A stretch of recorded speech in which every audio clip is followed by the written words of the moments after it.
Bismillahirrahmanirrahim. Assalamualaikum warahmatullahi wabarakatuh. Berjumpa kembali bersama Bapak dalam pelajaran geografi kelas 10.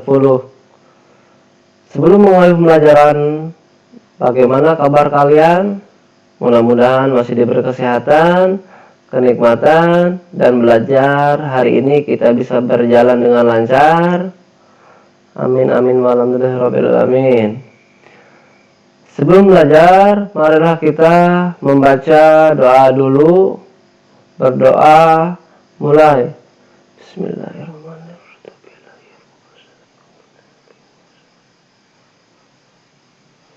Selesai. Langsung saja kita ke materi. Masih bab 4, yaitu tentang tata surya sebagai ruang edar bumi. Adapun materinya teori-teori pembentukan tata surya. Apa sih manfaat pelajaran tata surya itu? Manfaatnya yang pertama, kita bisa mengetahui asal mula tata surya ini seperti apa.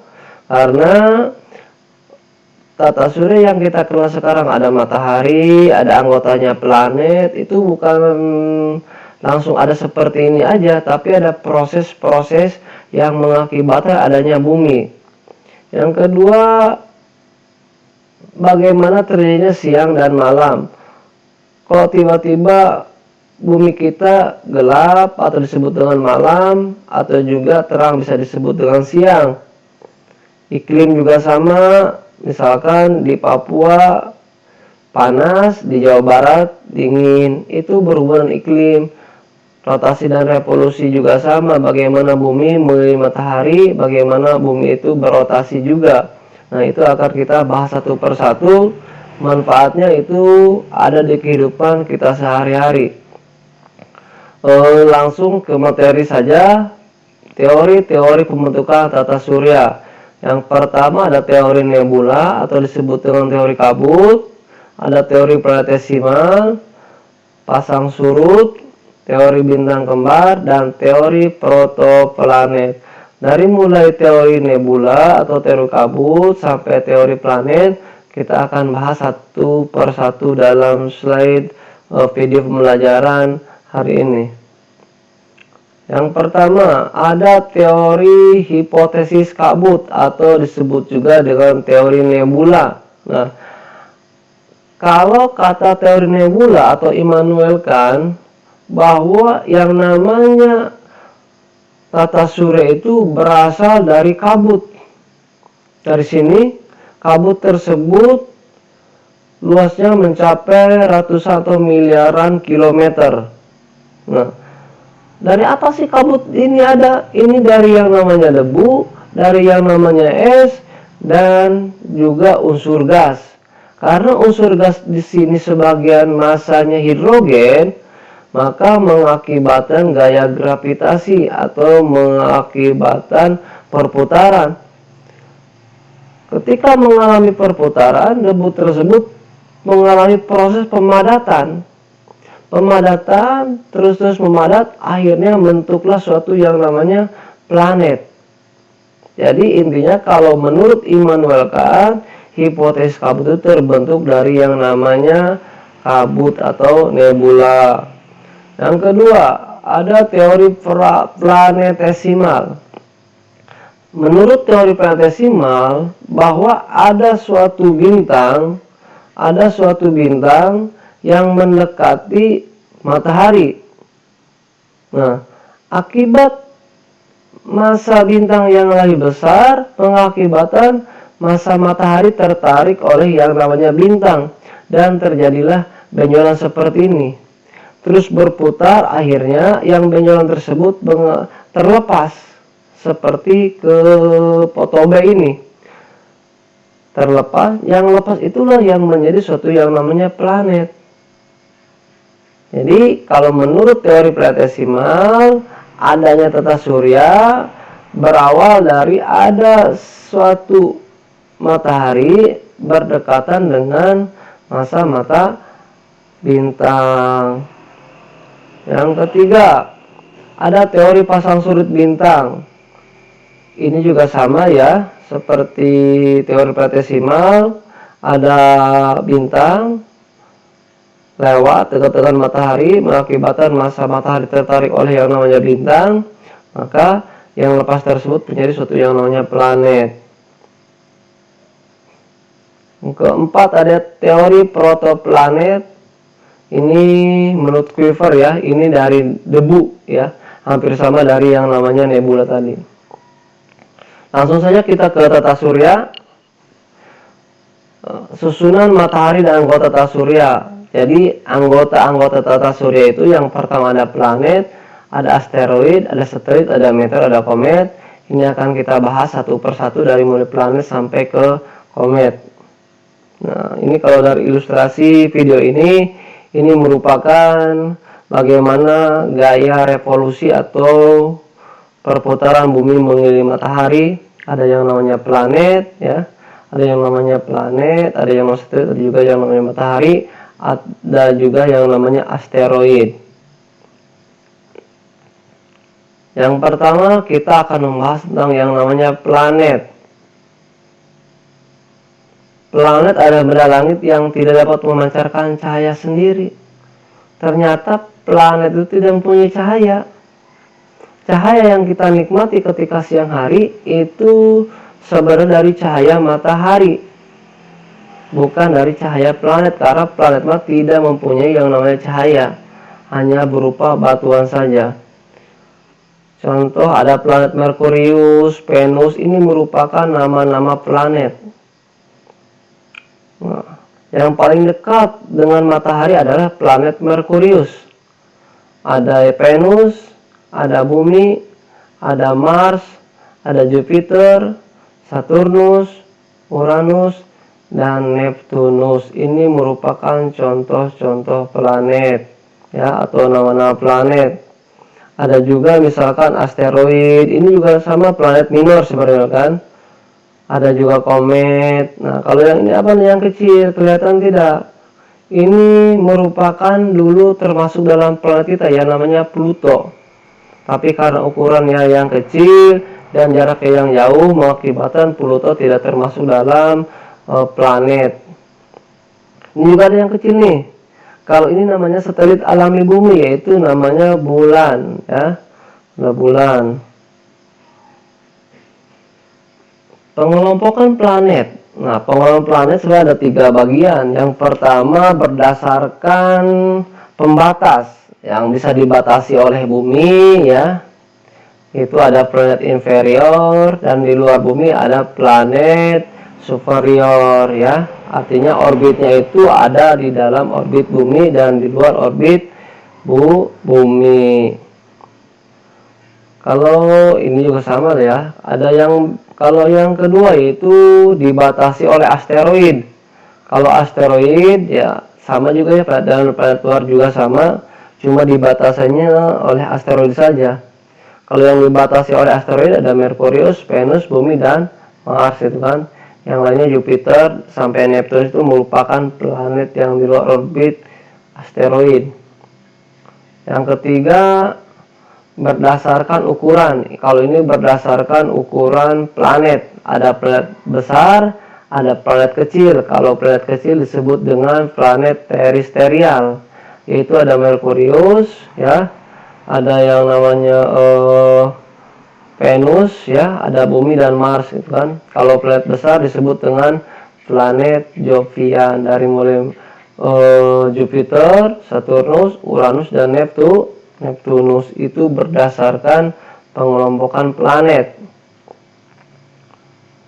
Planet sudah, sekarang kita ada revolusi. Nah, kalau revolusi yaitu perputaran bumi mengelilingi matahari. Berapa satu kali putaran? Artinya ketika matahari untuk mengelilingi bumi ini harus 1 tahun perputarannya, atau 365 1/4 hari. Nah, misalkan di sini ada kutub utara, ada kutub selatan. Selain dia berotasi, dia juga ternyata berevolusi. Ketika bumi dari A, misalkan dari sini, terus sampai ke sini lagi, itu harus 1 tahun, atau 365 1/4 hari. ketika bumi berevolusi pasti ada dampaknya. Nah, pertama akan terjadi pergantian musim. Misalkan pada tanggal 21 Maret belahan bumi utara awal musim semi. Pada tanggal 21 Juni belahan bumi utara ini juga akan mengawal awal musim panas, gitu kan. Seterusnya ya sampai 22 Desember nanti. Terus lagi ntar setiap 3 bulan sekali posisi bumi itu di sebelah mana. Artinya apakah bagian utara, selatan. Nah, akibat revolusi tadi terjadinya pergantian musim di bumi. Misalkan kalau di Indonesia itu hanya 2 musim saja, yaitu musim kemarau dan musim penghujan. 6 bulan musim kemarau, 6 bulan musim penghujan. Tetapi berbeda dengan negara-negara yang ada di kutub. Kadang-kadang ada musim semi, gitu kan, musim salju. Nah, revolusi sekarang ada rotasi. Kalau rotasi juga saya berputar-putar juga, tetapi ini putarannya hanya untuk mengelilingi sumbunya. 1 kali putar artinya bumi itu mengelilingi badannya sendiri dalam 1 kali putaran. Berapa? Ini 23 jam 56 menit 4 detik atau 1 hari 1 malam. Jadi ketika bumi ingin berotasi, dia harus melakukan putarannya 1 hari 1 malam atau 23 jam 56 menit 4 detik. Nah, akibat rotasinya apa? Akibat bumi berotasi, maka pergantian siang dan malam.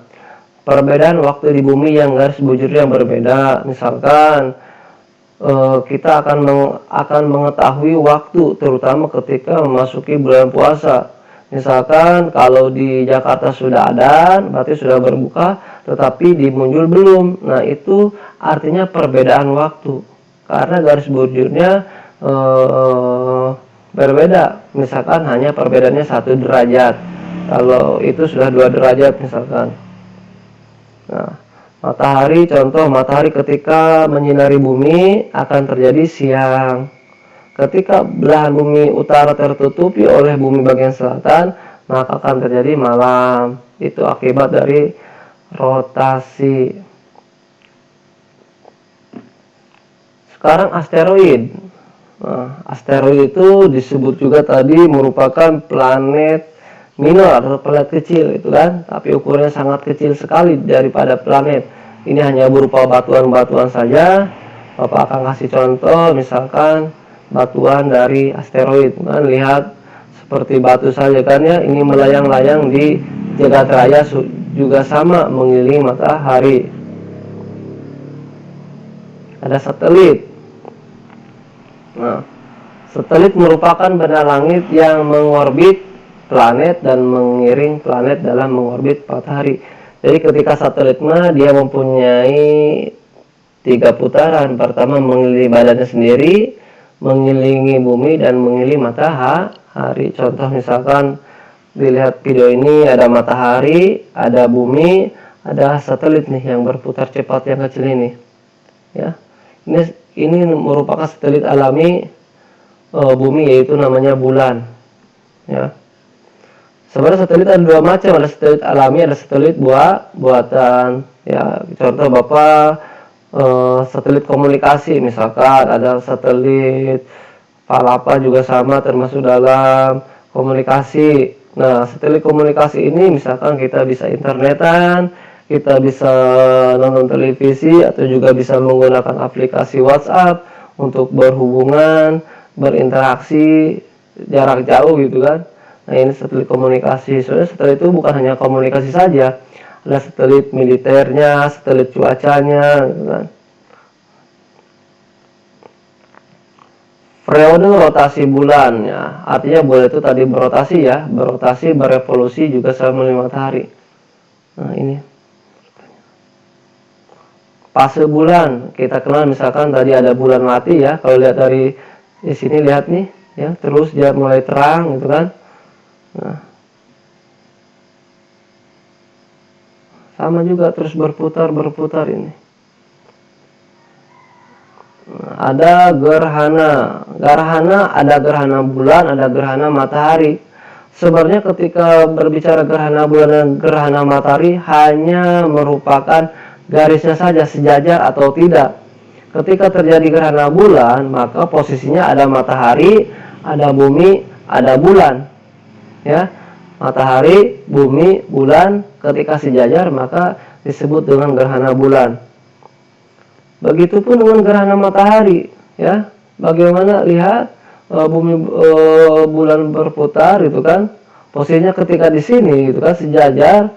Nah, gerhana matahari terjadi ketika posisi matahari, bulan, bumi, ya, itu terjadi gerhana matahari. Kalau pasang surut air laut itu diakibatkan dari gaya gravitasi bulan, ya, mengakibatkan pasang atau surut juga sama. Terus itu ada meteor. Meteor juga merupakan batuan yang masuk ke atmosfer bumi dan menghasilkan banyak cahaya. Jadi kita harus bersyukur sekali bahwa bumi itu ada pelindungnya yang disebut dengan atmosfer.